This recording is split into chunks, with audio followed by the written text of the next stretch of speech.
paso a Esther Pascual Asencio, que es licenciada en Derecho por la Universidad de Alicante, es presidenta de RECOVA, Asociación de Residencias Dignas de la Comunitat Valenciana, y actualmente trabaja en el Servicio de Investigación de la Universidad Miguel Hernández de Elche, y nos va a hablar en concreto de un tema que yo he mencionado en mi introducción, que es el tema de las residencias, y que junto a la problemática familiar difícil de detectar, pues en el tema de las residencias tiene una problemática específica que seguro que Esther nos va a contar cuál es su experiencia y la manera de actuar.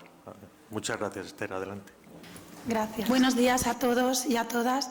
Es un auténtico lujo la invitación que la Asociación de Mayores Telefónica nos ha realizado para participar en este fantástico Congreso de Mayores, 19º han nombrado.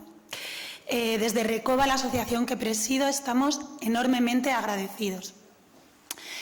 A mí y a más gente como yo, las personas mayores nos han cambiado la vida, especialmente por lo que hemos visto hacer con ellos en las residencias de mayores. El tema de este congreso es el maltrato. Y bien, ¿qué es lo que se maltrata? Lo que no se valora. Porque esa es la realidad. Las personas mayores están absolutamente marginadas en España. Al igual que el racismo o el sexismo, el edadismo o gerontofobia se arraiga por el uso y repetición de comportamientos a menudo, como ya han dicho mis compañeros, inconscientes. Por ello, desde RECOVA no nos cansaremos de repetir que hay que empoderar a los mayores para que, ni por acción ni por omisión, como también han comentado ellos, dejemos de contrarrestar esos efectos estereotipados y negativos. Una de las consecuencias terribles de la discriminación por edad ha sido la masacre de las residencias. Tenemos que pedirle perdón a toda una generación de mayores que vivían en residencias, las más vulnerables, a las que les hemos fallado. No es suficiente con maldecir al Gobierno o a la Judicatura o a las empresas operadoras de residencias por lo que han hecho y siguen haciendo. Si no somos capaces de movilizarnos para detener la barbarie, nos esperan tiempos amargos. No podemos pasar la página en blanco sobre 35.000 personas muertas en las residencias, en condiciones indignas.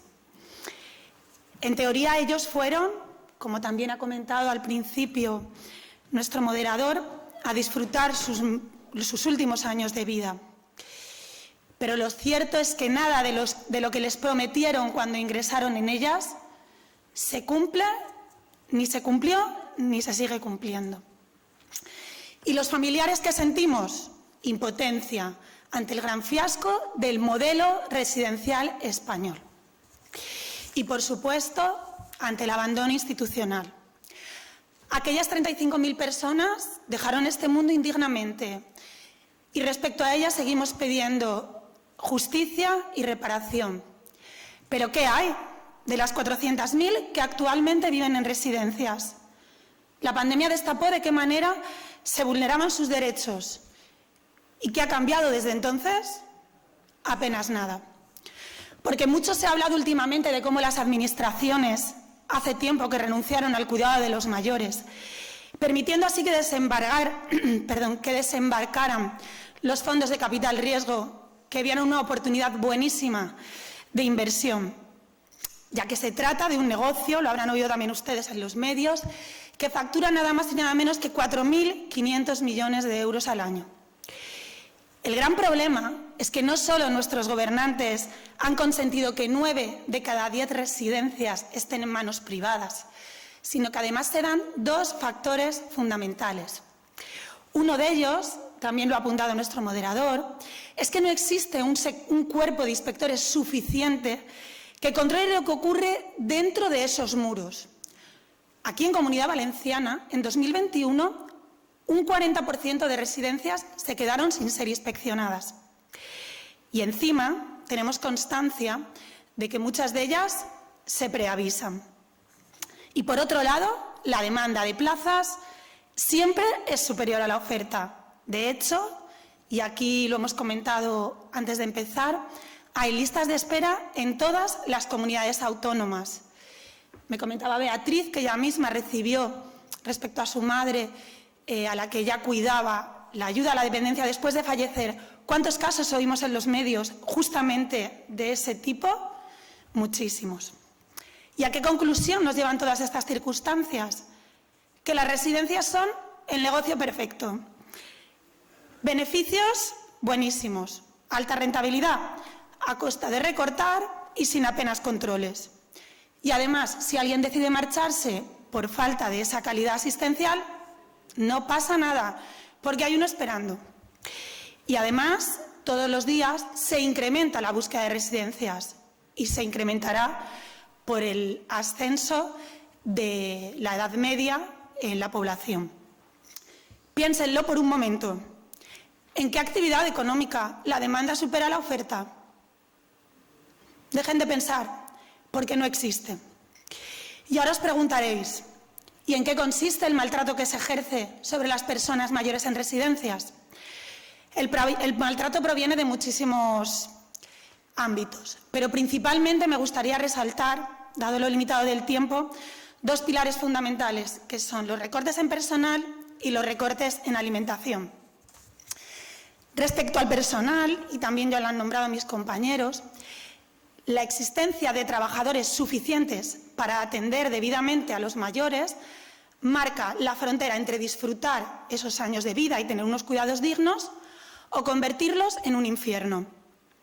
Y ahora mismo, en las residencias, se trabaja en condiciones de semiesclavitud. Están hasta el cuello los trabajadores, con un montón de problemas psicológicos, depresiones, porque no llegan a cuidar a esos mayores. Las residencias no son fábricas de tornillos, pero así trabajan los trabajadores, a destajo, como si fuera una cadena de montaje. Tan importante, como decía Beatriz, porque ellos tienen derecho a su propia imagen, como puede ser elegir la ropa con el auxiliar esa mañana. No les da tiempo. No le pueden decir, Paquita, ¿qué te apetece ponerte hoy? ¿Cómo te has levantado? No pueden. Les tienen que vestir casi sin mirarles a la cara. Y puede ser que Paquita luego necesite que le vuelvan a cambiar el pañal. Pero es que ya no puede estar con Paquita porque tiene que estar con Juan. Entonces, no dan abasto a realizar las tareas de higiene necesarias. También influye la falta de personal en la alimentación, porque hay personas que no pueden comer por sí mismas, pero no pueden dedicar el tiempo que necesita cada uno de ellos. Y se van a la cama sin cenar. Sí, y lo he visto con mis propios ojos. Y no pueden hacer nada. ¿Cómo sale ese trabajador cuando se marcha? ¿Cómo se acuesta esa persona, que principalmente esas personas que no pueden comer por sí mismas son personas con enfermedades neurodegenerativas? Pues se acuesta sin esos nutrientes que necesitaba. También hay quien quiere ir a dormir la siesta a la hora del mediodía y por falta de ese personal que decíamos, de esos auxiliares, no puede dormir la siesta porque no le da tiempo. Y esos jardines tan bonitos, como decía esta fantástica persona que ha formado parte del vídeo, tan bonitos esos jardines, no se usan. Son preciosas las páginas web que salen, residencia, no les da tiempo a sacarles. Y si algún auxiliar, como ha ocurrido este verano en Massanassa, lo ha sacado un poquito al balcón a un mayor, ha terminado ingresado en el hospital con 2 intervenciones por quemaduras de 2º grado en la piel, porque no les da tiempo a recordar, ay madre, que yo saqué a Antonio al balcón. Pues ese señor está muy grave. Y por supuesto otro de los problemas de la falta de auxiliares son las caídas, porque a veces los salones se quedan sin supervisión. Además, como también se ha comentado ya, para suplir esa falta de personal se usan las abominables sujeciones físicas y químicas. No puedo supervisar que no te caigas, o te ato o te duermo. Y así pues me puedo marchar, hacer otra de las tareas que me han dicho mis supervisores que tengo que hacer. Todo esto con respecto a auxiliares, pero si comentamos qué ocurre con el colectivo de enfermeros y médicos, la situación es caótica. Porque dada esta enorme precariedad que comentamos de las condiciones laborales, huyen. Los médicos y enfermeros huyen a los centros de salud y a las residencias porque cobran más y las condiciones son mucho mejores. Claro, es que es lógico y hay una cantidad de rotación de personal que impide unos cuidados dignos, porque continuamente cuando entra un nuevo profesional debe saber cada residente qué patologías tiene, cuál es su historial, qué le va a ir mejor, tiene que conocerle. Es un caos. Y muchas de las personas que viven en residencias padecen esta comorbilidad que precisa de esos cuidados sanitarios, que claro, eso no te lo cuentan cuando entras a la residencia. No te dicen que cuando tengas un problema intestinal o cardíaco, puede ser, sobre todo en los 4 meses de verano, que esos sí que son brutales porque todos se marchan a la sanidad pública, a cubrir las vacaciones del personal fijo. Nadie les dice que no va a haber nadie que les valore. Tampoco les dicen que si necesita un medicamento que se le prescriba, no va a haber ningún médico que se lo recete y que puede ser que sus úlceras estén fatal, pero es que las auxiliares no saben curar úlceras y no hay enfermeras. Pues eso es lo que ocurre en las residencias. Eso sí, con un poco de suerte y si empeora esa persona, irá a un hospital y en el hospital nos encontraremos con que no hay protocolo de detección del maltrato en mayores. Como sí que ocurre, por ejemplo, con la violencia de género. No hay ni unas preguntas establecidas ni unos síntomas guía que deberían cuidarse al máximo. Porque lo que queremos son médicos valientes, que reflejen en esos informes que de verdad esa persona ha llegado o desnutrida, o deshidratada, o con úlceras, como decíamos, infectadas, o que puede ser que tenga una sepsis urinaria que le va a llevar al cementerio, pero eso lo tienen que poner en los informes. No me vale con esa coletilla preciosa que ponen, deterioro por causas presumiblemente secundarias. No, eso no sirve. Y respecto al personal, también reclamamos que tenga una formación reglada, lo cual es muy difícil de conseguir porque, como decimos, todos se marchan a la sanidad pública o incluso a la privada. En una residencia de Tabernes de Valldigna me llamó el otro día un residente llorando porque le habían castigado cara a la pared. Porque en la residencia que está privada, una auxiliar que estaba en el comedor vio como un compañero le cedió algo de su plato que no le gustaba, son amigos, los dos son válidos, y se lo cedió para que se quede en el plato, te lo puedes comer tú. Lo castigó de cara a la pared, lo infantilizó. Esa auxiliar no tiene una formación adecuada, como Beatriz también ha llamado la atención sobre ese punto, para tratar a mayores. No puedes infantilizar a una persona de esa manera. El otro pilar de ahorro que comentábamos es la alimentación, porque claro, somos lo que comemos, pero para que no afecte la cuenta de resultados de las residencias, de las empresas, pues no vamos a comprar todo lo que sería necesario. Y esto, claro, hace mella rápidamente en las personas mayores. Se han dado casos de pérdidas de 30 kilos en 18 meses.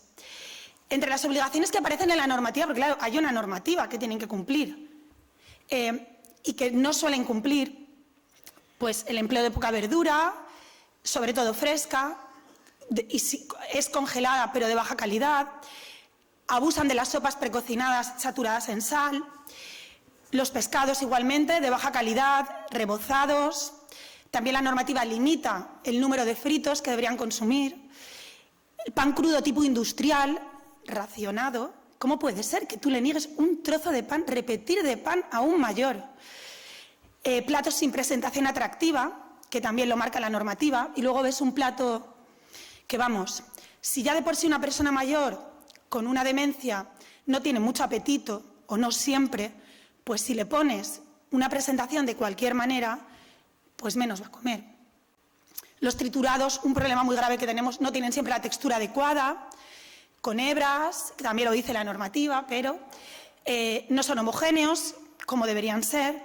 A veces es como, nos mandan a veces fotos las auxiliares y parece yeso para enlosar las baldosas. ¿Cómo se va a comer una persona mayor? ¿Cómo va a tragarse eso esa persona mayor? Es imposible. Respecto a las fichas técnicas, no las siguen. Nos decía una residencia, Los Cocineros, que está muy cerquita de aquí, que para 40 personas tienen que poner 5 kilos de carne. Esta residencia en concreto es municipal. Pues es que no hay más presupuesto. Así que tenéis que hacer para 40 personas el triturado con 2 kilos. Perfecto. La proteína, que también está marcado su porcentaje en la normativa, que es tan importante para la cicatrización de úlceras, para el sistema nervioso, para la masa muscular, ahorramos y la hacemos desaparecer. ¿Qué les parece? Es desolador. ¿Es maltrato en toda regla o no lo que hemos expuesto hasta aquí? Inexistencia de personal suficiente y cualificado. Deficiente atención médica. Práctica abusiva de sujeciones. Ya vamos. Bueno, todos estos factores que ya hemos nombrado. Pues este es el inaceptable reflejo del modelo de residencias vigente en España. Muy rápido, hay un acuerdo. Recoba participó con el Ministerio de Derechos Sociales de Agenda 2030 en la preparación del acuerdo de acreditación que todas las comunidades autónomas deberían haber adaptado en marzo de este año. De 17 comunidades, solo la valenciana lo tiene aprobado. Y además de eso, sí es cierto que otras comunidades han avanzado en su elaboración, pero queda mucho por hacer porque se han expuesto los problemas, se han dado los parámetros para mejorarlas, pero no movemos ni un dedo. Por tanto, creemos que es inexcusable que ese nuevo modelo se implante en toda España, a la mayor brevedad. Debe dejar de hacerse negocio con los cuidados. Debe reducirse el tamaño de las residencias, organizarse en módulos. Los informes de inspección deben ser públicos. Se deben acabar las sujeciones físicas y químicas. Y, por terminar, antes de que me vuelvan a reñir, reclamamos también que el gasto público en atención a mayores deje de ser inferior a los países de nuestro entorno, porque esa infrafinanciación también es maltrato. Reclamamos una subida real de las prestaciones por dependencia para retrasar al máximo el ingreso a una residencia. Es vital, igualmente, que las personas mayores ejerzan su derecho, como también han comentado mis compañeros, a expresar su opinión y su decisión en todos los foros y situaciones que afecten a su presente y a su futuro.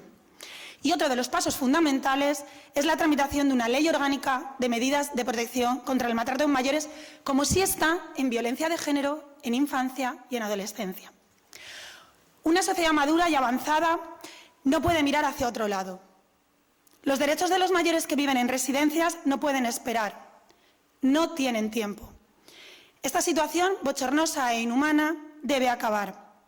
Nadie planea ir a una residencia, pero a veces no queda otra opción. Y por ello deben ser espacios de vida y salud. Decía Albert Einstein que hay una fuerza mucho más poderosa que la energía atómica, que la electricidad y que el vapor. Y esa es la voluntad. No cesemos en nuestro empeño. Lo que se valora no se maltrata.